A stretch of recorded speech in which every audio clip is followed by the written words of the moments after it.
adrenaline, okay. The adrenaline causes your heart rate to race rapidly. It causes you to your heart rate. It causes your palms of your hand to sweat. It causes you to be in distress. And so what is the way, what it is that we do when we are in distress? What do we tell the children to do? The heart is racing, your heavy breathing, nausea, dizziness, chest pain. You can't think straight. You can't focus. Sweaty palms. Like if you were, like you said, let's say for example, you were in a car accident and you are driving. You had a stop sign, and the way that the accident occurred is that you were rear-ended, and so every time you get to a stop sign, you can almost feel that your car is being rear-ended again, right? And so your heart starts to beat fast, and you're really back into that scenario where the accident occurs because the adrenaline is pumping. So you're in a fight, flight, or freeze mode, right? And that's what happens when you are you're anxious. And the child that has selective mutism, they're in a situation where people want them to talk, and they might go into this anxiety panic attack mode, right? So what do you do? Like, what do you do to help the child, help the adult who is in this mode? What it is we're teaching now? Anybody can take a guess at it. What do we do? So if you're muted, please unmute yourself so you can talk to me. Miss Uh, Rolanda, you talking to me? Yeah. well, one thing is very helpful is to take a deep breath and kind of calm down. That's a very good strategy to. Right. So exactly. So we're going to go through. Thank you for that.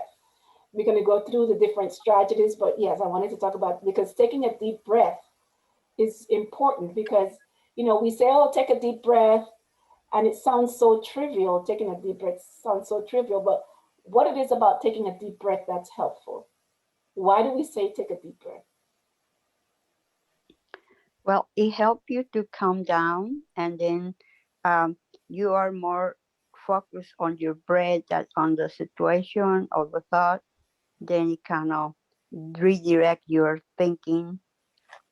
Right. So what happens is that when you take a deep breath, you're increasing oxygen to your brain, and also you are causing your heart rate to go down.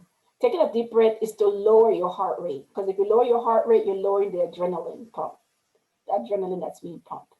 So that's why. So explaining to the child or to the adult or to the parent why it is important to take deep breaths because it sounds so trivial. Just take a deep breath. Well, taking a deep breath helps you to calm down by increasing your oxygen to your brain. It helps by lowering your heart rate, and it also helps to distract you from what it is you're anxious about, right? Because you want the person to focus on the breath that they're taking and the breath that's going in and the breath that's coming out. So you focus on your breathing. We're going to practice the breathing before we're done. Okay. So where does anxiety come from? It's also passed on. It's hereditary. If there's a history of anxiety in your family, then the chances are you're going to have anxiety as well. If you are exposed to like the tragedy on the news about COVID-19 and how many people are dying and all the things that we hear and the Black Lives Matters march and the fights with the police and all of those things causes anxiety. There is a YouTube that this parent took her two children to the Black Lives Matters because they wanted to go. The kids were like in elementary school, and then it showed you like the children's reaction. They were crying in the car. The mother recorded it, and the children were asking, like, why are they killing all the black kids? And the kids were screaming and crying, and I don't want to die, and what? And that was kind of traumatizing for the children children that are overly scheduled with sports, after school activities with sports. Like I live in Calvert County, and they call Calvert County the bedroom community, because we live in a community that's far from DC, because there's not big industry in Calvert County. Many of the parents live in Washington D.C. So we have to get up early in the morning to get dressed, drop the kids off at the babysitter at 5 o'clock in the morning, drive to DC, and then drive back home. By the time you get home, it's like 6 o'clock in the evening. You know, you rush the child to dance lessons or to soccer, and then by the time you get back home, you know, it's dinner, homework, and go to bed, and then we start all over again. So it's like you get home in time to get ready for bed, and then you're out of the door and it's back. So it's, we call it bedroom. So these kids are very anxious then, because they're always rushed. Having some Mhm. the kids that have to go back and forth for visitation if the parents are separated, and they have to pack they live out of a suitcase going back and forth. And I'm not saying this is bad, but sometimes this is what has to happen because of custody issues. But sometimes these kids become very anxious for that. Families who have they're exposed to chaos and violence because there's domestic violence, and there's chronic illness, family members that are ill. But sometimes we don't have a choice in the things that we have to do in our lives, but we need to provide some outlets and ways to pay attention to these children that have to go through these life situations. And these are things that cause stress. Kids, environmental factors, living in dangerous neighborhoods. We hear so much about kids that in DC that get, and it's all over the world, but kids that are subject to drive-by shootings, living in their own living room, you know, or sitting on their porch. Kids that are being bullied in school. A lot of kids complain about the police brutality that we see, all types of trauma, stress at school, school work. You know, all of these things cause anxiety for children. But what happens a lot of times is that think some parents think that children don't experience anxiety and stress. You know, like, what are you stressful about? I have to deal with traffic every day. You don't have to deal with that. You go to school and you play with your peers. But kids have to worry about who's going to play with me. Are kids going to like me because of what I'm wearing today? Am I going to be bullied today? You know, like, am I going to be picked for the team? You know, kids experience stress, and parents don't always realize that. They think about their own stress and put their level of stress over the child. Any feedback about that? Any thoughts about that? That parents a lot of times don't understand that children experience stress.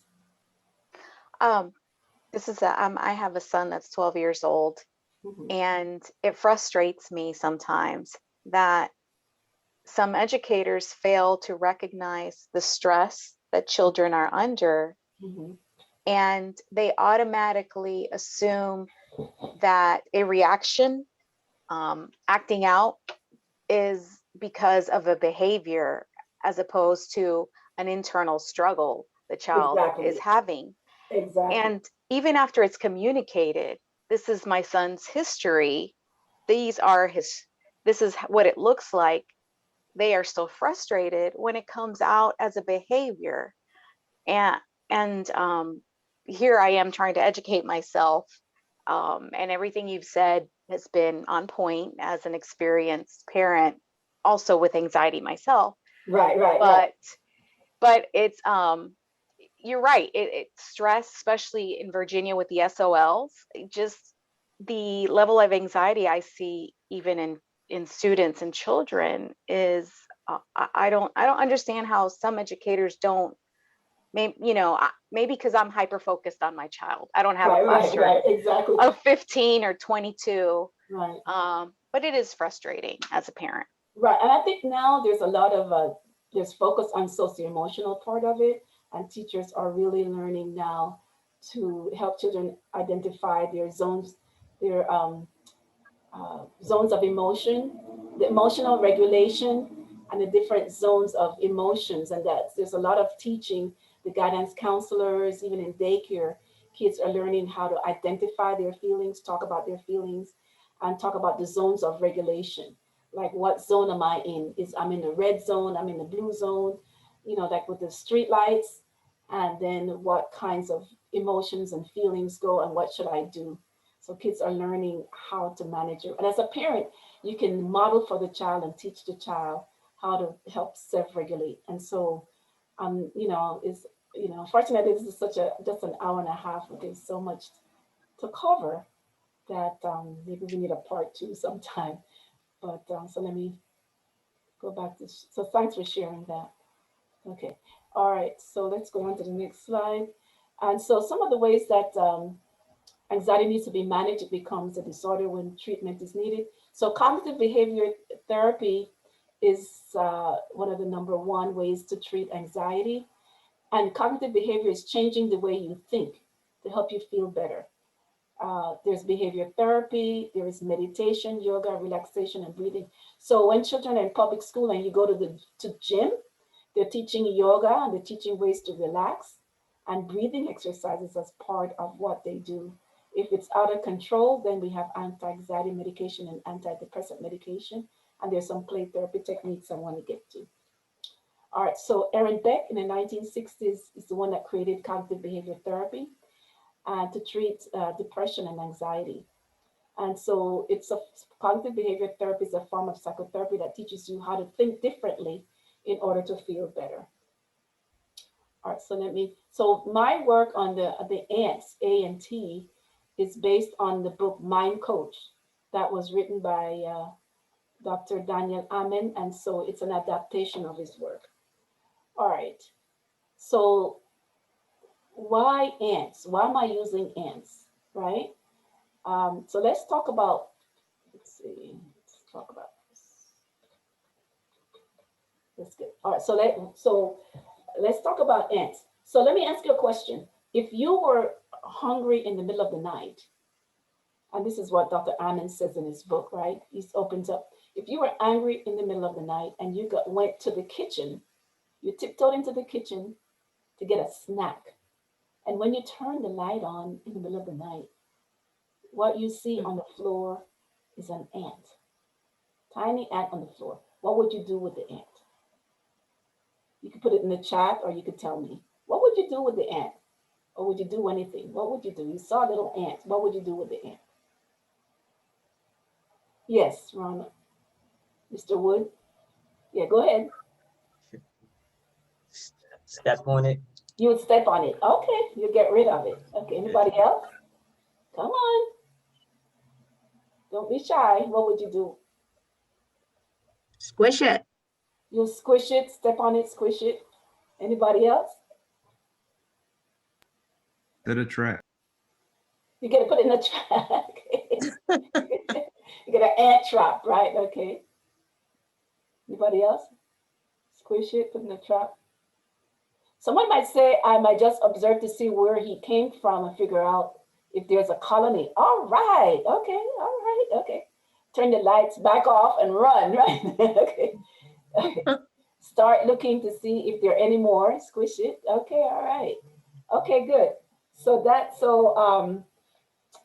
so interesting, very interesting. All right, so all of that is correct.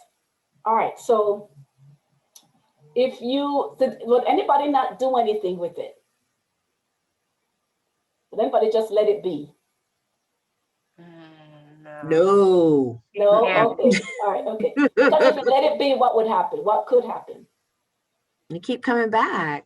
Right, so what happens if you don't do anything, what happens is that the ant send a signal to the other ant saying, hey man, there's lots of crumbs here, you better come get it. And so in like a few minutes, then you have all these ants appear. I mean, it literally happened to me. I mean, I was reading about it, but it really, I had like one little ant and then I turned around, did something else, and I looked and was like, where does all these ants come from, right? So if we don't, so ant, ANT, is short for automatic negative thoughts. So if you have one negative thought in your mind, right, and you don't do anything about it, it will multiply and you have all this negative stuff in your head and you just can't get rid of it, right? So, I mean, I am a therapist. I see lots of clients, and sometimes I get overwhelmed. And so lately, I get up in the morning, and the first thing I start thinking about is food. Like, I got to get my coffee. And I'm thinking, like, what? This is different. Why do I keep having these thoughts about food? And, it's like, am I getting some anxiety here? Like, sometimes you have this compassion fatigue, like you keep hearing other people's story and then it becomes yours. So, so I have to really examine that thought. So, automatic negative thought is automatic negative thoughts is the ant. If you don't do anything about it, it will get bigger and bigger and bigger. So what can you do about the ant? And if any comments about that? Everybody with me? Let's go back. When I put traps for the ants, Okay, so I'm gonna right. So I'm gonna go over that because I'm gonna address that in a minute, right? So people can so you don't want to necessarily ignore it, but it's a good to examine it. But I don't want to get there yet. I want to come back to that because first let's go through all the different ants first, right? So there are 9 different species of. Did you know there are 9 different species of ants? I bet you didn't know that, huh? There are 9 different, but this type of ants, right? So the Aaron Beck, who created this concept, said that the ants are really cognitive distortions. Ants are the way that we exaggerate the truth. It's how we put a spin on things that makes it an ant. So there are 9 different. They're actually like 12, and we keep creating more. But I'm going to talk about 9. These are the 9 that Dr. Amen talked about in his book. So the first one is catastrophizing, making things worse, right? Catastrophizing act, exaggerating every situation to be the worst possible outcome as if the world is ending. So we make things bigger and catastrophize the truth. So this is the making things worse ant, right? So let's say you missed this, you're a kid and you missed the school bus, right? So there are things that you can do to problem solve, but when you catastrophize, it's, oh my God, my mom's going to hate me, or she's going to kill me, or so. But you can problem solve. My neighbor, Mr. Smith, is home. He's somebody that we trust. I can go to him and maybe he could take me to school, or I can call my mom. Right? But the kid would probably have a meltdown, and could make a bad situation worse. I can't find my other sock. I can't leave the house. Oh my God.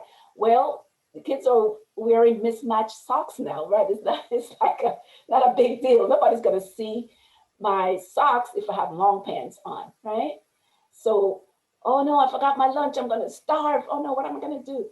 Well, I have an account at school that maybe I could use, or I'm sure my teacher will help me out, or I can ask John if I could share his lunch, or something like that, right? You problem solve. That's a catastrophizing. And then there is the labeling or calling names. Oh, labeling a person or yourself based on one single event or experience. Nobody likes a loser. I'm such a slob. I'm lazy. So that's the catastrophizing ant. So that's, I'm sorry, the name calling ant. Okay. And then the next one is the next one is the blaming ant. The blaming ant is seeing everything as someone else's fault, even if it's your own.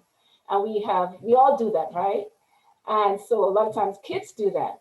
It's your fault. He made me do it.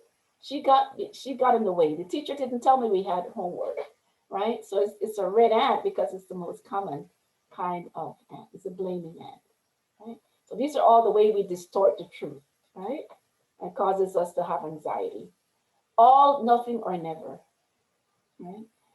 So all, nothing, or never is using strong words to exaggerate a situation or event. So remember, the cognitive distortion is how we distort the truth and we exaggerate everything, right? Nothing will ever work out for me, right? That's the nothing. All 3rd graders are mean. I have nothing to wear. I never win at this game. So you have to examine it. Is it all third graders, or, Johnny's a third grader and he's nice to me. I have nothing to wear. Well, you do have something to wear. Maybe you don't want to wear that particular thing, right? I never win. There are times when you do win. So, um, so any of these sound familiar?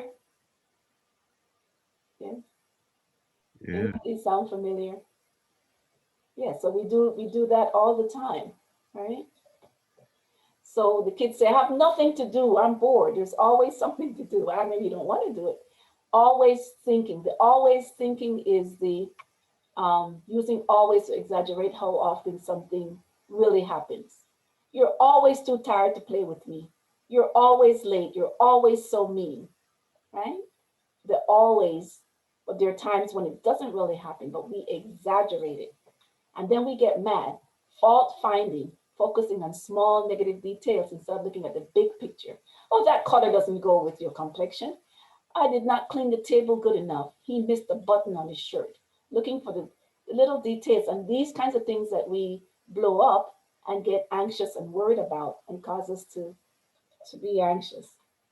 Fortune telling, believing that something bad will happen in the future without evidence. No one is going to come to my birthday party. I will not make the team.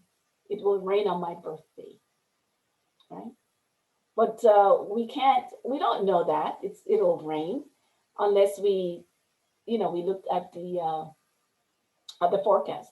Okay, so Mr. Hernandez, Rafael Hernandez, you have a comment? No comment. Thank you. Okay, anybody else have a comment? Okay, so it says you raised your hand. Okay. And then guilt thinking, believing that everything bad that happens is in some way your fault, and believing that you are responsible for the feelings of others. It's my fault she got sick. It's my fault he vomited. I should be nice to her even though she disrespected me. It is my job to think of others first all the time. So these are some ways in which we get obsessed over. And so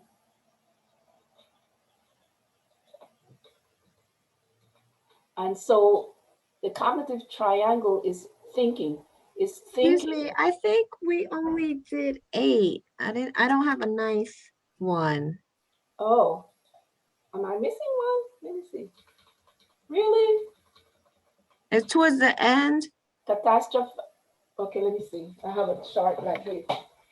We did catastrophizing, labeling, blaming, nothing, never, always, fault finding, fortune telling, or maybe mind reading. I think we missed mind reading. I don't have mind reading. Oh, there's mind reading. Negative thoughts about what others think without having evidence that they actually think that way. Right. Okay. So mind reading is like trying to read people's facial expression and coming up with trying to guess what it is they might be thinking, right? Thank you. I can tell she doesn't like my shoes. Look at how she's looking at me. She's jealous of me. She thinks I copied her answers. And we do that all the time, right? That person doesn't like me. She's talking about me. We make assumptions and then we get angry and upset because we are exaggerating and we're anxious and it's sort of own thinking. Right?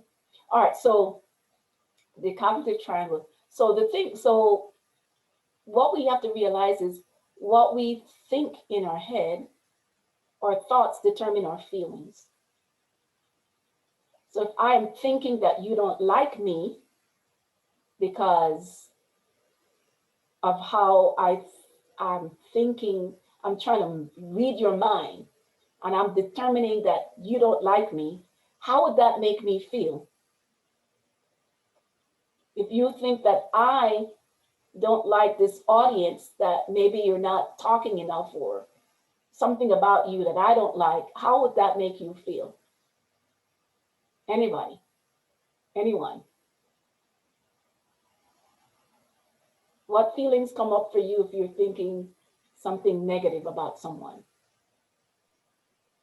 Well, for me, I would feel negative about myself depending on what I thought, how highly esteemed I would have that person. If I thought they didn't like me, well, then I'd start to think, well, what's wrong with me? Okay, that's right. You could talk about what's wrong with you, right? You could so you personalize it, right?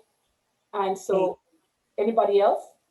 Okay. You feel rejected. You feel rejected, right? Okay. So you feel so you have like low self-esteem, start taking care of yourself, maybe start feeling guilty. I should be better than that. What else? Anybody else? So thinking, feeling, Anger. anger. Exactly. You might start feeling anger towards that. How dare she not like me? Or oh, dare to she, think these things about me. So how you think, but it's your own thinking. It starts with your thoughts. So what you think in your head determines how you feel, and how you feel determines what you do. So what may you do? If you think that the person doesn't like you, they think less of you, and you feel angry, what might you do?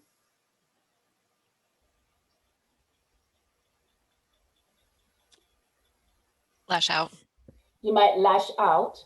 Exactly. You might lash out at that person and start to have a negative facial expression, or say something mean to that person, or start to ignore that person. Or if you feel less than, then you might start isolating yourself. Some people, when they they don't feel good about themselves, they might start cutting themselves. They might start going into a depression. Um, like refusing to talk to the person because they have those preconceived ideas. So you see, the cycle is thinking, feeling, doing. So the intervention has to do with what? It's correcting your what? It's examining your what? Thoughts. Your Examining thoughts. your thoughts. Right, is examining your thoughts, because it's your perception, right? There's always an event and the perception of the event that triggers the cycle. It's also your core beliefs. Like when you were growing up and you started school and you come home crying and you tell your parents, Johnny hit me, what do parents normally say? Johnny hit me and I don't like it, I'm crying. What would the dad say, Mrs.? Usually the dad that says these things might say what? Why? Did you hit him back? Exactly. You better hit it back. Don't you come crying to me that somebody, you better hit them back. So your core belief is nobody's going to take advantage of me. Nobody's going to hit me. And I see Mr. Wood laughing back there in the background. So you heard that, right? Right. So so we have a core belief based upon our family values and based upon what we've heard in the past that sets the tone. So you start to think that way, feel that way, and so it's thinking, feeling, doing. So the intervention is examining your thinking. All right, so let's go to the next slide. That's what I'm just saying. Excuse me? Okay. All right, so let's go to, all right, so techniques for coping with anxiety. You have to be aware of it.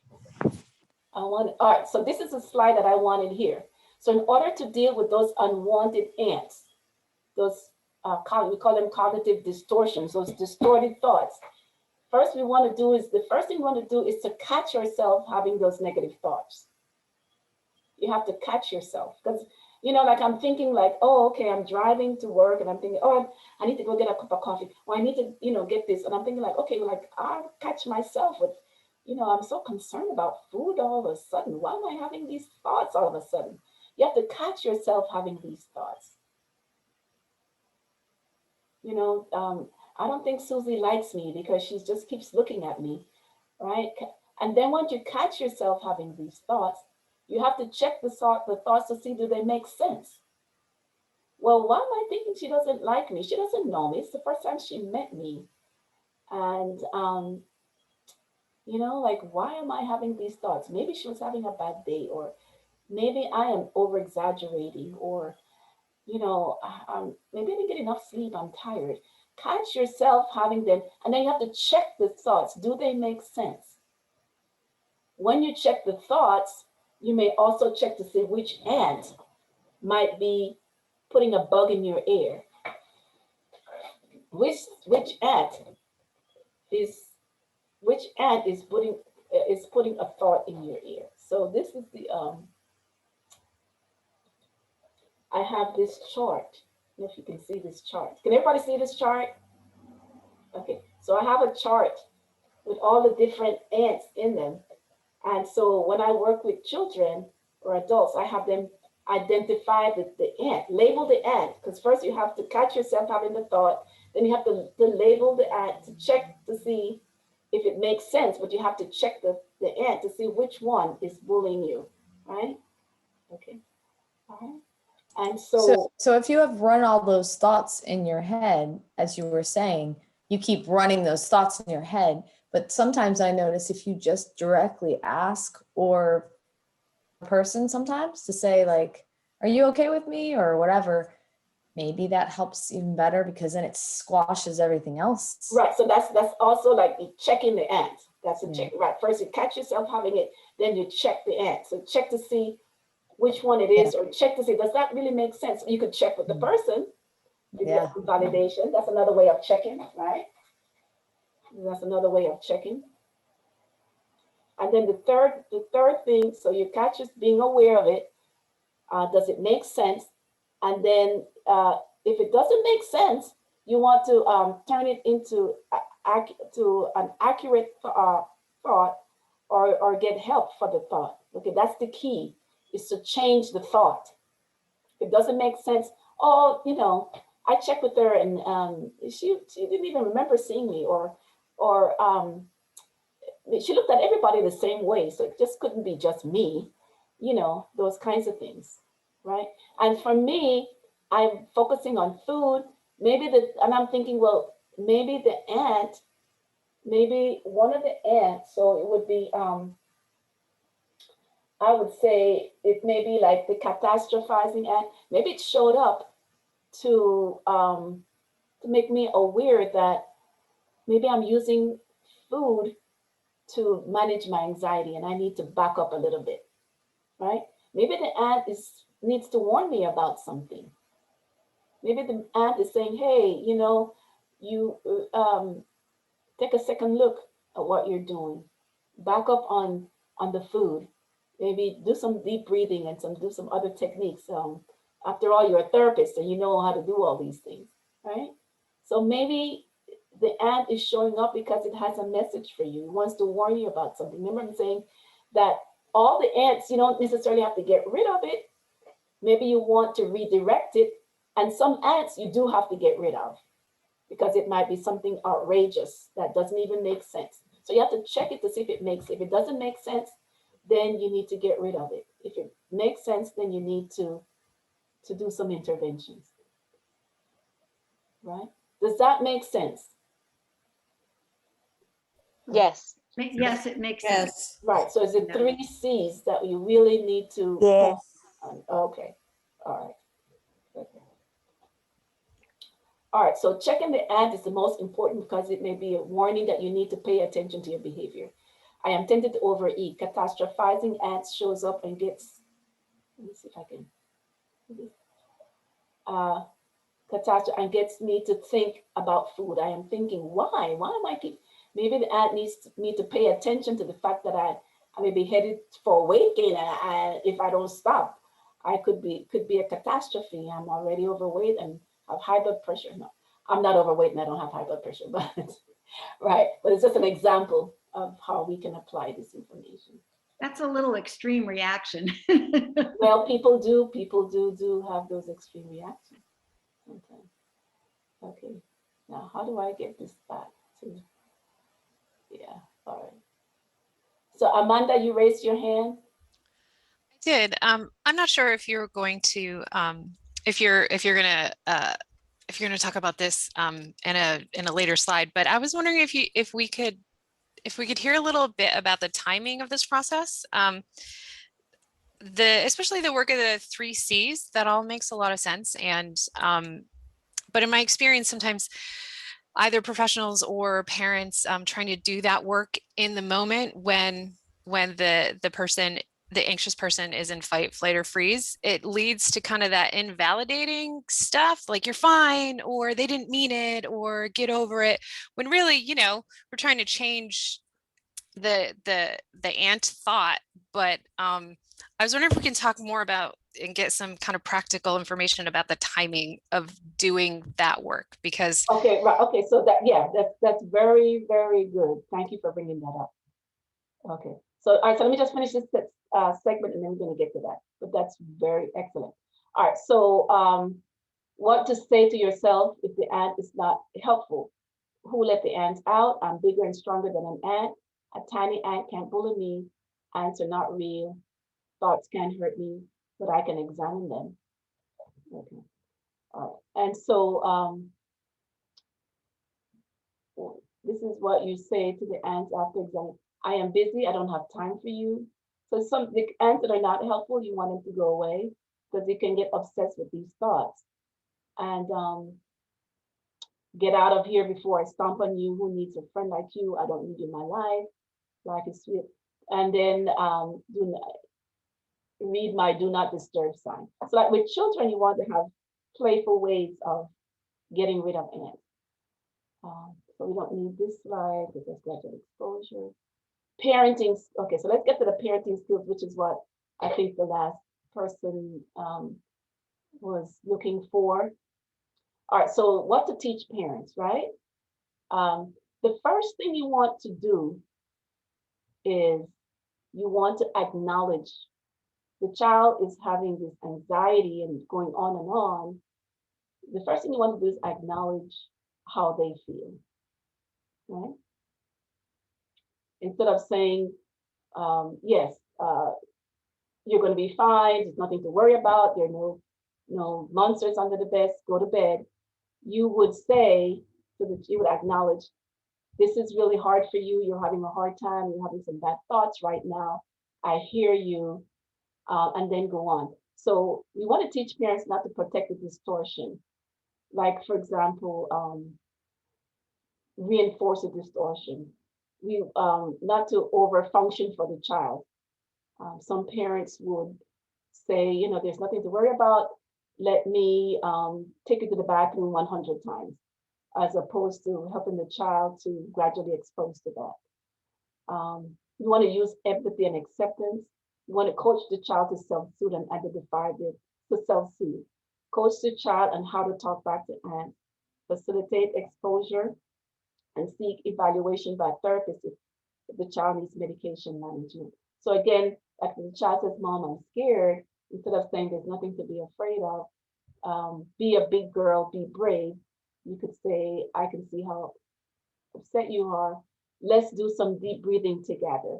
Let's think this out together. Let's do the 3 C's together. But the first thing you want, so you acknowledge. The second thing is to help the child bring down the anxiety by doing the deep breathing, right? So that once, so once the child is able to lower their level of, the adrenaline, right, to bring it down, then we can talk about what to do. Because if you're in a state of panic, you can't problem solve, you can't think straight, right? So this person that, I'm sorry I missed your name, but you're absolutely right, right? You don't want to overfunction for the child. Okay, so the thing, okay, so let me see. Okay. So helpful phrases that the parents can use that the child need to hear. I'm here and you're safe. Okay. The child is panicking. I'm here, honey. You're safe. I can see that you're very anxious. Tell me about your fears. Show me how big your worry is. Like the child can show them with your hands, like make a big, big circle. I'll show how big your like for example, I have a this is a Hoberman sphere that I have. And I don't know if you've seen this before. I have a smaller one and a bigger one. So the child can open it and they can show you. My fear is I'm this scared, or I'm this scared, or my fear is coming down, it's coming down, it's coming down, right?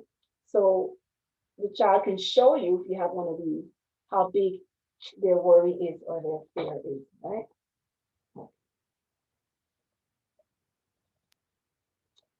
All right, so tell me about your fear. Show me how big it is. Draw a picture of your worry. The child can draw a picture of their worry, and the child can make the worry out of Play-Doh, right? So that you can make it, and then you can boss it around, right? And you can control, you can talk to the worry. You draw a picture of it on paper, you can talk to the worry and give it a name, okay? Mr. A lot of kids like to call these things bombs for some reason. Mr. Bob, what it is you're trying to work, what it is you're trying to tell me, what it is your, why you keep showing up, what it is you want me to know, right? So those kinds of things, they can draw a picture of it, they can tell you about it, they can make it, and then the child can change the ending, right? This is what happened. I'm scared, but this is how I got over it. Which calming strategy do you want? You can ask the child, which calming strategy do you want to use? It is scary and, right? And I can use my coping skills to get over it, right? So these are things that the parent can do with the child to work through their anxiety. Okay. Any questions about these? Is this helpful?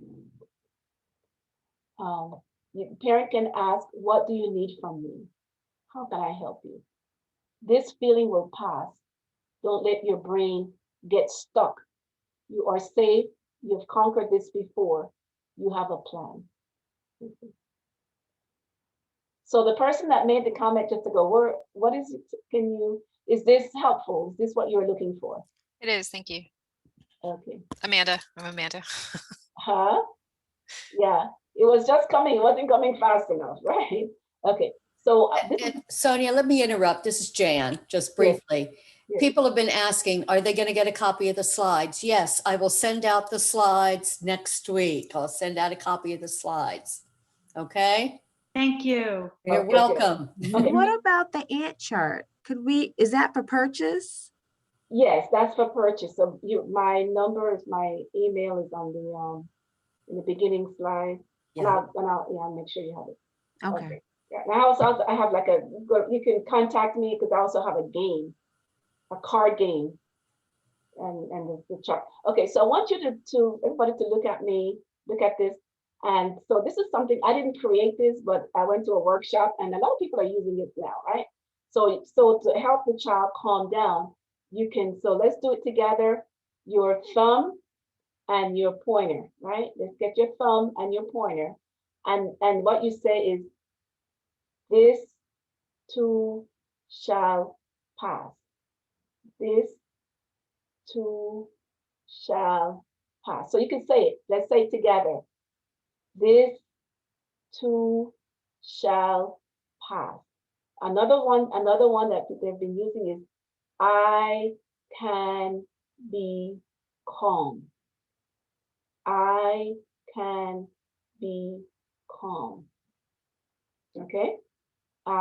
This too shall pass. I can be calm. Surprisingly, the kids that I work with, they've been using it. They use it and they tell me that they try it, they remember it, which is really great to hear, because a lot of times you go over this stuff and the kids don't remember anything, but they usually do. Okay. All right, let's go back to. Okay. I see. So that's very concrete. Other ideas. Well, these are some other things, but I don't want to do that. So this is the card game that I have. And so I have the cards with, so one set of the cards have the picture of the ant. And then on the back of it, it has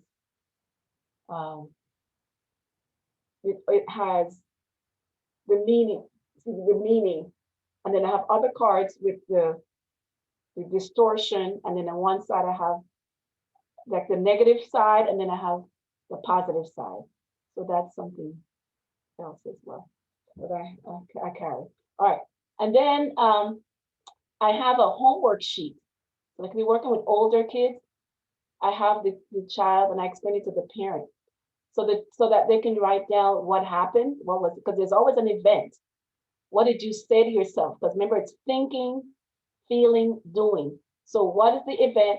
What were your thoughts about it? How did your body react? It's very, very important for you to be aware of what's going on in your body. My heart was racing, to pay attention to what's going on. How did you feel? Angry, sad, mad, and what did you do? Because remember, it's thinking, feeling, doing is the cycle, right? Which ant is trying to get to me? Which ant am I involved with here, right? And then on the other side is what coping skills that I use. So there are lots of coping skills. Let's go through the coping skills, right? There's the belly breathing, counting backwards, taking a self-imposed timeout, stop, think, and breathe, talking back to the ants, and all sorts of things. So let's look at, I want you to see, everybody can see me, right? Can everybody see? No. Sure. All right, so what I want to do is I would like for you to see, we have to do the breathing exercises. So for breathing, there's so many different ways for breathing. So what I like to do is I like to teach the children the butterfly breathing. So if you put your hand here on your sternum and you inhale through your nostrils, hold it to the count of 4, and then breathe out to the count of 6. So you breathe in through your nostrils, breathe out through your mouth with pursed lips, meaning that's pursed lips. So you're going to breathe in through your nose, and you want to breathe air into your belly, right? So you breathe in, and your wings are going to go up. Hold it to the count of 4. 1, 2, 3, 4. You're going to breathe out through your mouth to the count of 6 with pursed lips.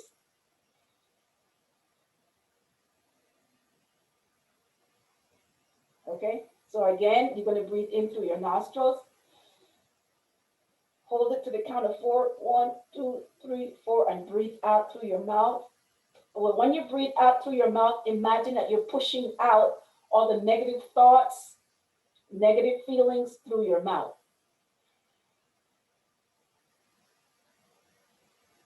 Okay, there's also the belly breathing. So you're going to breathe in and feel your belly blowing up with air. Hold it, 1, 2, 3, 4, and breathe out. All right, different ways of breathing. There's also, if you extend your hands like this, everybody extend your hands like this, and you see those hands go up, and then cross at your wrist like that, cross your wrist, and then turn your hands this way and lock your fingers and bring it down and bring it under your chin. Then you cross your ankles, and then you take a deep breath in. You close your eyes, take a deep breath in. 1, 2, 3, 4, and then breathe out to the count of 6. Okay, and so if you have kids that you work with that run, hit when they're anxious, they can't hit, they can't run because their hands are locked. Your feet are, right? And so this is this is called a hookup. And if you're familiar with Brain Gym, this is like a modified, I modified it myself, a modified way of that I do with breathing for Brain Gym. So you can Google Brain Gym as well. So those are the things I wanted to show you in terms of. I have a quick question. Yes, please. While we've been doing this conference, my 9-year-old has been messaging me on her email, begging me to come pick her up from school, insistent. I mean, I've gotten probably 7 emails from her in the last 15 minutes. Mm-hmm. I know today is a presentation day also. So we had the headache, stomach ache, I can't go to school today kind of thing morning. Right. So I've been trying to message, take deep breaths. Is there anything else that I should do? I don't want to start the cycle of coming to get her. I've never done that before, so I'm trying to help her work through it. Right. So are you in communication with the school counselor or the school? I haven't emailed the school counselor yet. I've just been emailing a Her, little. right. Yeah, So I think that you need to because then the school counselor or whether the school can help comfort her as well. okay, Because but you don't want to feed in and enable her because Right. what happens is that you come and rescue her, and every time you rescue her, the anxiety is going to go down, and so she's creating pathways in her brain to manage her anxiety by getting out of the activity, hmm right? So that gets reinforced because my anxiety, I feel good. And so, what I'm going to do to escape this again is the same repetitive thing. The best way to resolve your fear is to face it. If you run away from it, you reinforce that rescuing. So the best, but it has to be gradual. It has to be small. So maybe if she does her presentation, and it is maybe she has less time, so she doesn't have to be in front of the class that's long. Or you help her practice in front of the mirror. Let the family be the audience, Right. and she practice at home with that. So that's a practice, expose gradual exposure, but rescuing her only reinforces. Right. I agree. Right, right. Exactly. All right. Yeah, I'm messaging the counselor now. Thank you. Yeah, you're welcome. It's like live interventions, right? Okay. I have a question. Uh-huh. Hello? Yes, go ahead. Yes. Yes, I wonder when you breathe by the nose or breathe out by your mouth, is that a specific way? Why is the nose and the mouth going in that way? I And understand. why you have to count uh, when Right, you're breathing? right. I mean, I don't exactly know why, but I think coming in, if you breathe through your nostrils, it gets air into your stomach, right? Oh, So you, okay. and then you breathe out through your mouth to get rid of the air. But I don't exactly know the science, but I believe that's why, right? It's Okay. really part of yoga breathing too. Okay. It is that. And just so I put it in the chat also, we offer chair yoga every Wednesday from 10 to 10:30, Uh-huh. and we're going to continue it through the summer. It might be really good for your kids. Good. You know, so I mean, when I say chair yoga, we don't stay in the chair the whole time. We sometimes get up, sometimes not, but it might be very good to help them practice centering. Yeah. Exactly, right, because meditation for children and yoga and those kinds of things, the schools are teaching that a lot, and there's a lot of that going on, which is excellent. All right, so then you have the child might draw a picture of their story, which and what did you say back to the aunt? What did you learn from that? And then reinforcing is really is what you think in your mind determines how you feel and how you feel. So your daughter is saying, I can't do this, it's too scary. I feel anxious and nervous. I'm going to call my mom to rescue me. So if calming down, you can think, let me figure out a way to do this. Um, I I can be calm. This too shall pass. I can, like if you are a spiritual person, there's a verse in the Bible, God has not given me a spirit of fear, but one of love and power and things like have a mantra that you can repeat. Imagine seeing yourself standing in front of that class giving that talk. You know what I mean? Draw yourself doing it. Let's do it together. Let's pretend, practice at home. All of those things, right? Okay. All right. So let's talk. And this is my favorite thing to do is talk about the weeds. Um, use metaphors. What do weeds have in common with ants? They're everywhere. They're everywhere. Exactly. So negative thoughts are everywhere. What else? They can multiply quickly. Yes, the weeds are a metaphor for how quickly situations can get out of control. Just like the ants, those negative thoughts can get out of control in our head and cause us to do all kinds of crazy stuff, right?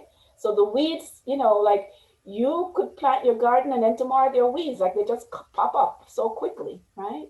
So weeds are a metaphor for how things can get out of control. They're hard to get rid of. They come quickly and can be hard to get rid of. What else?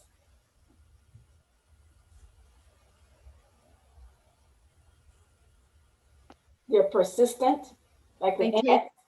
they take the nutritional value away from the other plants that you want to grow. Exactly. So the Yes. brains, you can have a brain infestation of ants in your brain that occupies your brain and takes all the, you know, like what you should be focusing on. You can't focus in school because all these ants are running around in your brain, right? Ants also, ants are not all bad. What's the purpose of ants?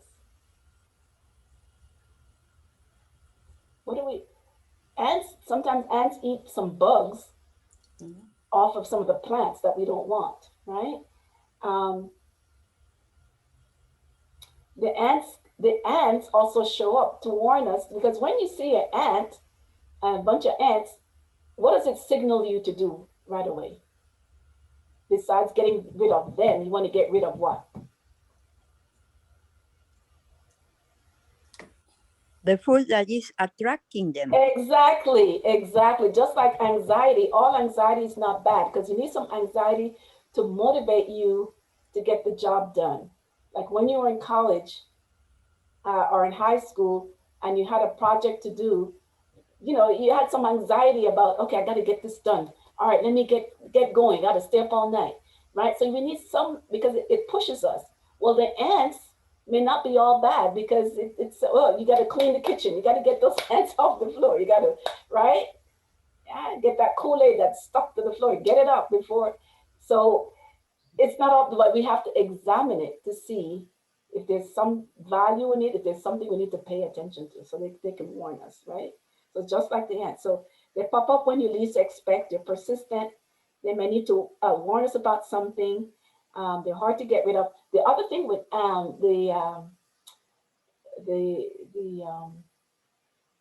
weeds is we have to get to the root of the problem, because if we just pull the weeds up without getting to the root, what can happen? Grow back. They grow back. Exactly. So if we have anxiety, we don't just brush it off. Oh, honey, you're going to be okay. There's no, no boogeyman under the bed. Just forget about it. Don't think about it, right? It's going to get bigger and bigger. So we have to get to the root of why we're having these ants, why it is we're having this anxiety and this problem, what at the bottom of it, so we can get to the solution. All right. So we want to create a weed-free zone, getting rid of the weeds, getting to the root of the problem. So then you want to water the flowers, not the weeds, right? What do you think that means? Water the flowers, not the weeds.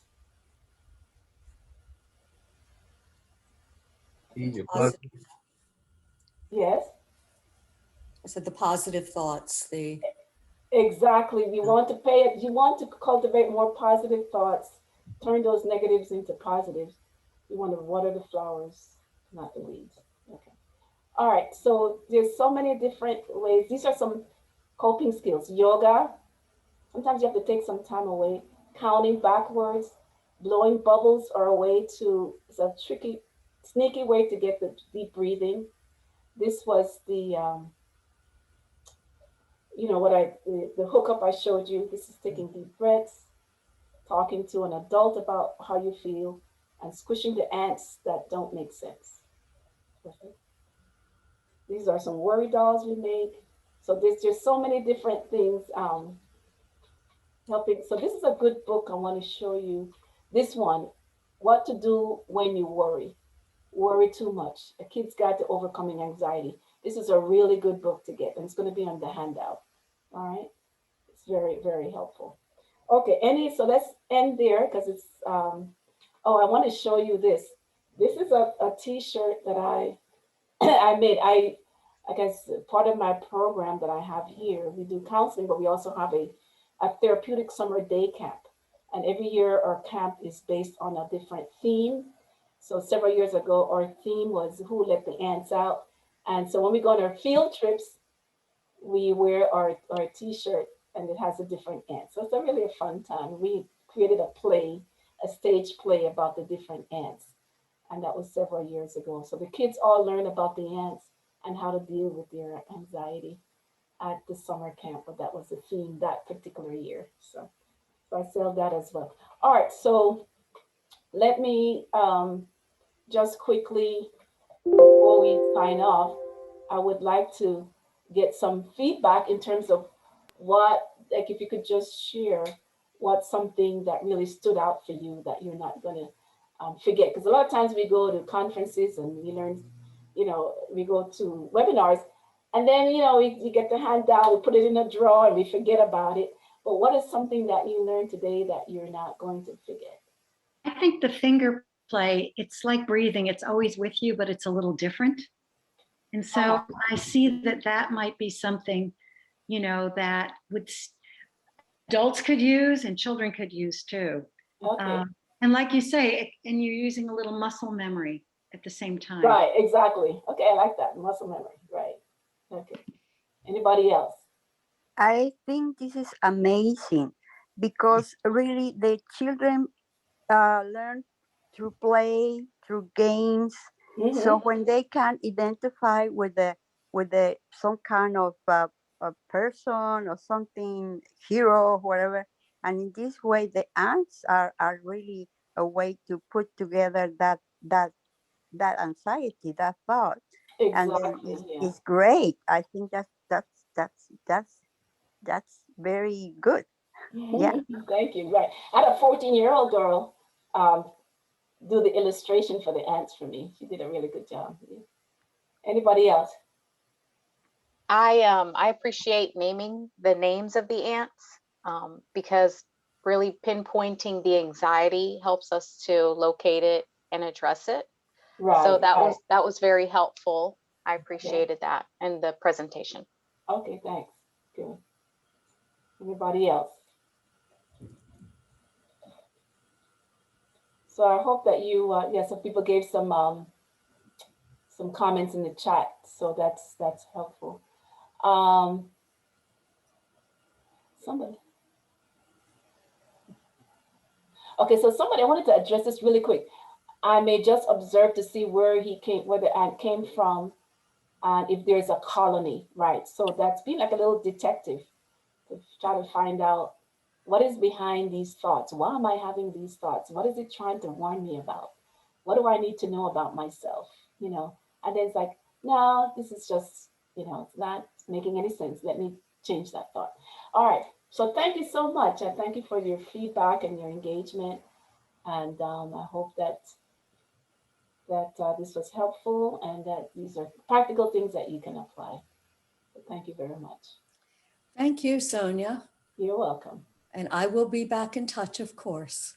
Okay, good. Have a good rest of the day. Have a good weekend. Today's Friday. Yay. Okay. Thank you, everyone. Okay, bye-bye. Thank you. Uh-huh.